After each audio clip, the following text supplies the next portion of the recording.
Lagja 10 Kuriku në qytetin e Vlorës vijon të përballet me një problematik të përsëritur prej vitesh, që sa herë ka reshishiu, madje dhe me intensitet të ulët, shndërrohet në shqetësim serioz për banorët, por edhe për drejtuesit e automjeteve. Pas çdo rënje shiu, një sasi e konsiderueshme balte zbret nga kodrat përreth e mbulon tërësisht rrugët e lagjës, duke i kthyer ato të pakalueshme e të rrezikshme.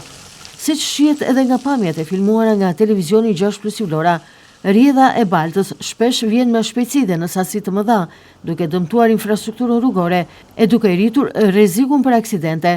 Prej kohësh, banorëve u është premtuar një projekt për stabilizimin e kodrës përmes mbjelljes së bimësisë ose ndërhyrjeve teknike për të parandaluar erozionin.